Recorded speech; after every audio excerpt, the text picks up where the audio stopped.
This is Nightly Business Report with Tyler Matheson and Sue Herrera.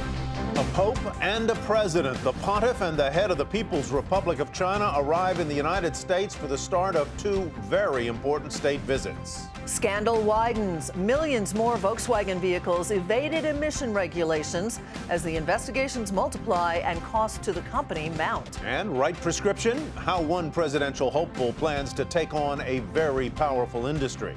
All that and more tonight on Nightly Business Report for Tuesday, September 22nd. Good evening, everyone. A rough day on Wall Street. We'll have more on that coming up in just a moment. But we begin tonight with two momentous state visits, both of which began today. Pope Francis arrived in our nation's capital for his first ever trip to the United States. He then heads to New York and Philadelphia, and at some point could discuss a topic he's touched on before, namely capitalism's flaws. In Washington state, the president of China began a nearly week-long trip, his first state visit to America as the leader of that country. In addition to meeting with President Obama, he will be talking with a who's of American CEO at a time when tensions between China and some industries are running high. And that's where we begin our coverage with Michelle Caruso-Cabrera in Seattle. The president of China, Xi Jinping, arrives in the United States at a critical time in U.S.-China relations. The Chinese economy has been faltering, and Beijing has been increasing its level of economic intervention. President Xi will be meeting with CEOs of some of America's biggest companies, Apple, Microsoft, Berkshire Hathaway, Disney, IBM, General Motors, who have a lot at stake in China and are deeply concerned about the situation there. One of those meetings being orchestrated by former U.S. Treasury Secretary Hank Paulson. China is very important to these multinational companies, and their voices haven't been quite as loud in support of U.S.-China relations because the business climate is becoming more difficult. They have concerns not just about the economy, but concerns about the pace of reform and opening up, and concerns about whether some of these new laws and regulations are, which are limiting access, they have concerns about the intent behind that. Just today, the current U.S. Treasury Secretary, Jack Lew, published an op-ed in the Wall Street Journal questioning President Xi's commitment to market reforms. China's huge market is of great importance to many parts of the American economy.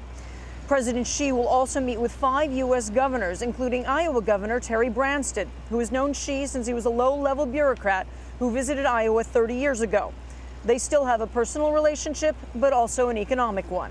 China has become a major trading partner. We're the leading soybean producing state in America.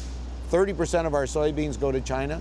They also recently, a Chinese company purchased Smithfield Foods because they want a safe, reliable supply of pork. The other key issue, cyber attacks that the U.S. government believes were orchestrated by the Chinese government. President Obama and business leaders are expected to press the Chinese leader on cybersecurity.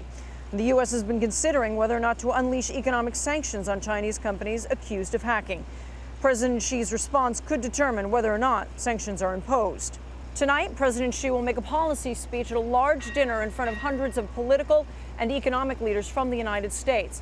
What he says will set the tone for the entire trip. For Nightly Business Report, Michelle Caruso-Cabrera, Seattle. Joining us now to talk more about China and U.S. relations is Sam Sachs. She's a China analyst at the Eurasia Group, a political research firm. Ms. Sachs, welcome. Good to have you with us. There are a variety of topics that are friction points, let us say, between the United States and China, of all of them, whether it's cybersecurity or trade or military relations in the South China Sea. What is the one that is the trickiest, and is there any possibility of progress on that issue during this visit?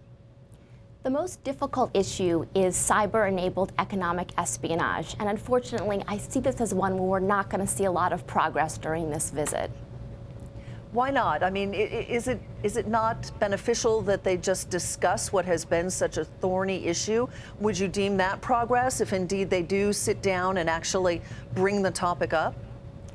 The topic will be discussed, and that's a sign of progress, the fact that they're willing to address the elephant in the room. But we're going to see a more confrontational stance from Washington. At the same time, I just don't think Beijing is willing to give on this. They're not going to let up with cyber hacks no matter what is really discussed during this visit. Let's talk a little bit more broadly about what's been going on in China lately. The economy is certainly slowing. We don't know how reliable some of the numbers are. They have responded to drops in the market in ways that are sort of inimical to free marketism. How free market do you really believe this Chinese leadership is? This leadership is actually committed to giving a greater role to market forces in the economy. I don't see what happened this summer as derailing reform efforts so much as a political distraction, but it's going to be incredibly difficult to implement. There's a lot of vested interests in the economy that don't have a motive to see these changes move forward, and Xi faces a lot of opposition in doing so. What about the territorial disputes that have been going on in the, as Tyler mentioned, in the southern China seas? Any progress there, do you think? How aggressive do you think the U.S. will be in pressing China on that issue? I think the U.S. is going to be more aggressive in pressing China than we've seen in the past. I also think this is going to be met with a more hardline stance in Beijing. This government is increasingly confident in its ability to back up its territorial claims. But I don't see armed conflict as being a real risk. Let's go back to the question of cybersecurity, which is, I really happen to agree with you. I think that is probably the trickiest one to get a handle on. The Chinese are a proud country, and they don't like being lectured about their practices, and we don't like being lectured, and I'm sure the Chinese believe that we're involved in probably some cybersecurity issues that would not be helpful to them, right? Absolutely. That's why I don't think we're going to see a lot of traction. I think that Washington has recognized they have to focus on points of leverage over Beijing. Right now, that point of leverage is access to U.S. markets for Chinese companies. That's why we've seen sanctions put on the table as a policy option. And in fact, I don't see that threat of sanctions being off the table anytime soon, unless Beijing comes to some significant agreement with Washington, which is actually not very likely. Ms. Sachs, thank you very much for being with us. We appreciate your insights tonight. Sam Sachs is with the Eurasia Group. Later in the program, we'll hear from a hacker in China. Pope Francis began his 5-day visit to the U.S., which involves travel to 3 cities. This afternoon, he landed in Washington, D.C., where he was greeted by cheering fans and by President Obama and the First Family. Mary Thompson is in our nation's capital reporting on the pontiff's visit for us. A pretty historic day today, Mary. It certainly was, Sue. The 266th Pope becoming the 4th leader of the Catholic Church to visit the United States, where 70 million identified themselves as Catholic. At Joint Base Andrews, he waved to the crowds but didn't make any public comments, presumably saving his breath for the many events he has during this whirlwind tour. It kicks off tomorrow with a meeting at the White House with the president and a canonization mass later in the day. On Thursday, he addresses Congress. That's a first for a pope. And then on Friday, the UN General Assembly, with the main event coming Sunday, an outdoor mass for up to 2 million people in Philadelphia to celebrate the conclusion of the Festival of Families. Expect the Pope to touch on hot-button issues here in the U.S., including immigration, income inequality, and climate change, all through the prism the Pope has used to shape his message since first stepping out on the balcony of St. Peter's last year. That message being he is a leader of a church whose mission is to serve the poor. Tyler? He is not one to duck issues, Mary, at all. He has been critical broadly of capitalism. He has been cautioning about how we humans treat the environment, phrases that might not go over terribly well in a Congress controlled by the GOP. Well, Tyler, you know, a number of people say that the phrases that are fiery are the only ones that make headlines, and they say it's hard to put Francis in a box. While he has been critical of capitalism, he has also commented that it has helped to raise a number of people out of poverty. He talks of business as being a noble profession. At the same time, he says people in those positions in business, positions in power, have to keep in mind that they need to use that power in order to raise up the poorest among us. As far as climate change goes, he sees the environment as one of God's gifts. It's a gift that the people should protect. That's his message, and we're expected to hear it, especially when he addresses the UN General Assembly. That is probably when he will speak most on climate change. And as you said, it's not a position that's very welcome by a number in the GOP. You saw his approval rating among U.S. Catholics go down significantly when he released his papal encyclical on the environment, in large part because conservative Catholics didn't like what they heard.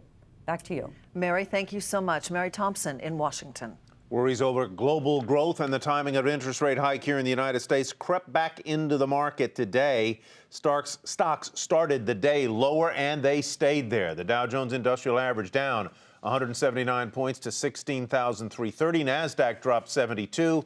The S&P 500 was off 24. Bob Pisani has more on today's sharp decline from the New York Stock Exchange. It was another one of those "why are we down" days. It wasn't just one headline, it was a series of smaller headlines that added up to more uncertainty in the global markets. Now, China's President Xi Jinping touched down in the U.S., and even though the China markets were up overnight, China was in focus as the Asia Development Bank lowered its GDP estimate for China this year to 6.8%, down from 7.2%.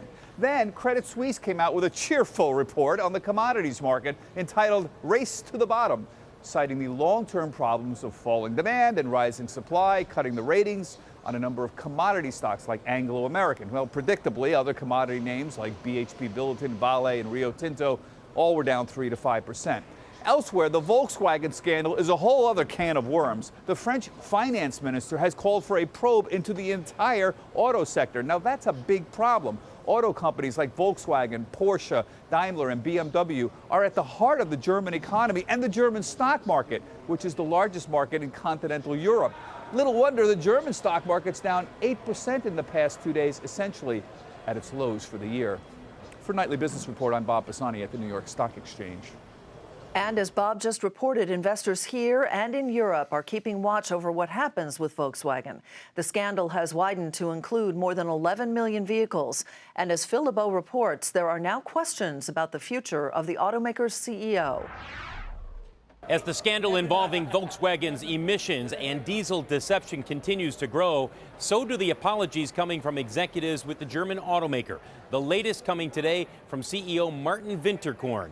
Winterkorn himself is the subject of a lot of debate right now about whether or not he will retain his job. His current contract is up on Thursday, and many are questioning whether or not he will keep it. One German newspaper says that his contract will be terminated. Volkswagen responded to that report, calling it ridiculous. But we do know that the VW board is meeting this week, discussing Winterkorn's future and no doubt discussing what's happening with the emissions scandal as it continues to grow around the world. Earlier today, Martin Winterkorn issued a video statement in which he once again apologized for what Volkswagen has done when it comes to deceiving customers about the level of emissions in their diesel vehicles. I am deeply sorry that we have broken this trust. I would like to make a formal apology to our customers, to the authorities, and to the general public for this misconduct. Also today, Volkswagen said 11 million diesel engines around the world are impacted with some type of deviation in the software. Unclear whether or not that deviation is the same type of situation as what we're seeing here in the United States with 500,000 vehicles that had a defeat device on them in order to get around clean air standards. Volkswagen says it will take a $7.27 billion charge in the third quarter to deal with the emissions issue. Again, Volkswagen's board meeting twice this week as the stock is under pressure, discussing the future of not only CEO Martin Winterkorn, but its next step as it tries to contain the damage from this emissions scandal. That's the latest regarding Volkswagen. Back to you. Phil LeBeau reporting. One of the worst performing stocks today in the Dow Jones Industrial Average was Goldman Sachs. Earlier today, the CEO, Lloyd Blankfein, announced that he has lymphoma, an illness his doctors say is a highly curable form of the disease. Blankfein underwent a series of tests after not feeling well this summer and had a biopsy last week, which revealed the cancer. Still ahead, with all those health insurance mergers, will it hurt consumers? What industry executives said today under oath.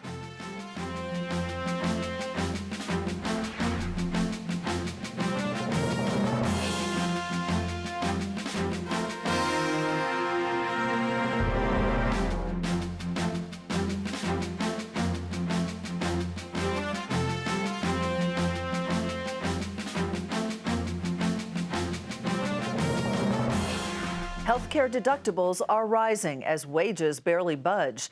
That's the conclusion of a new study by the Kaiser Family Foundation, a health policy research group.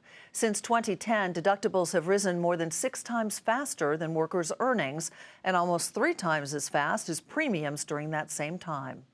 Well, that report on healthcare deductibles comes as the chief executives of Aetna and Anthem defend their proposed mergers in front of a Senate panel. Some lawmakers are concerned that consolidation among some of the nation's biggest health carriers will result in higher coverage costs. Bertha Coombs reports from Capitol Hill. The big question for senators, will health insurance consolidation help or hurt consumers? Mark Bertolini says Aetna and Humana's combination won't reduce competition. Today, the market competes on price and choice of doctor, and this will not change.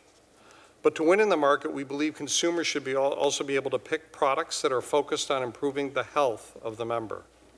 Anthem CEO Joseph Swedish argues his firm's combination with Cigna is necessary to meet changing needs in healthcare after the Affordable Care Act. The turbulence, the speed of change in the marketplace necessitates a combination that brings new value to the marketplace. In that regard, we believe this economic combination makes a lot of sense for us because we can come to market faster, better, and then in turn create more value for the consumers. Yet Northwestern University's Limor Daphne says past insurance mergers haven't helped consumers, citing her study of Aetna's 1999 acquisition of Prudential's health business and its impact on large employers. Where Aetna and Prudential had the greatest overlap, we found the largest reductions in healthcare employment and wages. We would have expected premiums to go down in these areas, but the opposite was true. Senator Al Franken pressed the insurers to make sure it's different this time. Will you commit to passing along the savings to your policyholders? Our savings will be passed along in the price of our product. You commit to pass those savings on to the consumers? We'll certainly do so to the extent that we're providing a very balanced portfolio of offerings to the marketplace that is driven by great value. I'm out of time. I do think that we could have gone quicker if those answers were yes. Ultimately, it's up to the Department of Justice and state regulators to sign off on the deals. The Antitrust Division of the DOJ has already asked Aetna and Humana for more information on their proposed merger. They'll likely ask Anthem and Cigna for more information as well. Bertha Coombs, Nightly Business Report, Washington. Today, Democratic presidential hopeful Hillary Clinton outlined her plan to rein in the rising cost of prescription drugs and change the way the pharmaceutical industry does business. Under my plan, drug companies who want to keep getting federal support will have to redirect more of their profits into meaningful investments in research and development. That will mean more breakthroughs, more good drugs, not fewer. This comes one day after she took to Twitter to condemn the price hike of a 62-year-old specialty medicine, as we reported yesterday. Meg Tirrell joins us now. She's been following that proposal. Meg, is Mrs. Clinton's plan as worrisome for the biotech industry as investors yesterday feared? Hey, Sue. Well, there are parts of it that are certainly worrisome to the biotech community. What some folks are saying is that the reactions we've been seeing in biotech stocks are more just a reflection of the jitteriness of a market that's been rising for 5 years and the signs that really anything could come to potentially stop it. What Clinton really focused on today in what we just heard from her was trying to get companies to direct their focus from marketing over into research. But the main thing that the drug industry and that investors are afraid of is that she's going to give Medicare the ability to negotiate drug prices, and she did lay that out in her plan today. What would it change and how would it affect specific companies and their stocks, Meg? So if Medicare were enabled to negotiate drug prices, analysts say this could really change everything, decades of the way the drug industry is built. Because right now, private insurers, who we were just hearing about, are the only ones doing the negotiating. And that could really weigh on drug prices. Another thing that Clinton laid out was to cap the out-of-pocket costs for prescription drugs at $250 a month. And what folks say is that could actually affect the insurance stocks more than the drug company stocks because it wouldn't necessarily cap prices, but it would cap what the insurers get to have the consumers pay out of pocket. She's consistently referenced price gouging. Does the plan address that? That's an interesting question as well. Though she has addressed price gouging so many times, folks say that she didn't actually introduce anything specific to address that. That proposal to limit out-of-pocket costs for consumers should address that from their perspective, but it doesn't actually affect what the cost of the drugs are. However, we've still seen stocks like Valeant, which is known for this practice of rising the price of drugs they acquire quite a lot. All right, Meg, thank you so much. Meg Tirrell. Shareholders will allow Bank of America's chairman and CEO to keep both titles, and that is where we begin tonight's market focus. More than 60% of the company's investors voted not to separate Brian Moynihan's two titles. Last year, the bank's board elevated him to chairman without consulting shareholders, and that led to criticism. Shares fell a fraction today to $15.57. Groupon cutting about 10% of its workforce, or about 1,100 jobs. The move comes as the Daily Deals site restructures outside of North America and shuts down some of its overseas operations. Shares were off today by 2% to $4.08. Shares of Office Depot and Staples slipping today on reports that its merger may get blocked. The New York Post reported that the head of the Federal Trade Commission may oppose the $11 billion combination. Commissioners are expected to rule on it by October. Office Depot off 4% to $7.06. Staples slipped almost 6% to $12.75. And mixed results from General Mills. The food maker's adjusted earnings beat estimates, but its revenue was slightly below forecasts. Restructuring and cost controls are helping the company's bottom line. Shares up slightly, 57.13 was the close. Keeping with the food theme, Darden Restaurants managing to top consensus on the top and bottom lines. Same restaurant sales also rose, and the parent of Olive Garden hiked its earnings guidance for 2016. Despite that, shares were off slightly on this down day to $69.69. ConAgra's quarterly profit topped estimates, and the firm said it expects profit margins to continue to expand. But the food producer warned that currency issues will impact profits. Shares fell 7% to $39.40. Weatherford International announced that it is canceling its share and convertible debt offering only a few hours after announcing the plan. This as the stock price dropped on the initial plan announcement. Shares popped on the reversal, up more than 10% to $9.31. The specialty chemical maker Ashland says that it will split into two companies. The firm will spin off its engine lubricants unit into a publicly traded company to focus on its higher margin business. Shares rose 2.5% to $108.50. Still ahead, rarely does a Chinese hacker talk openly about his clandestine activities. Until now.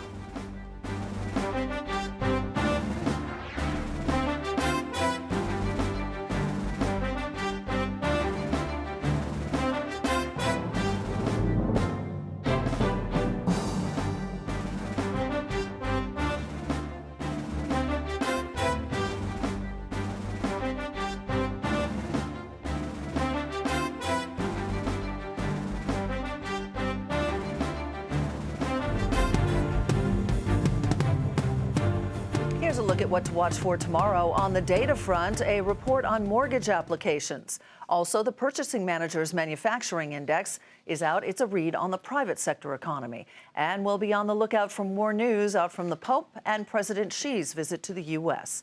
And that's what to watch for on Wednesday. PricewaterhouseCoopers is hoping to attract talent with a new perk.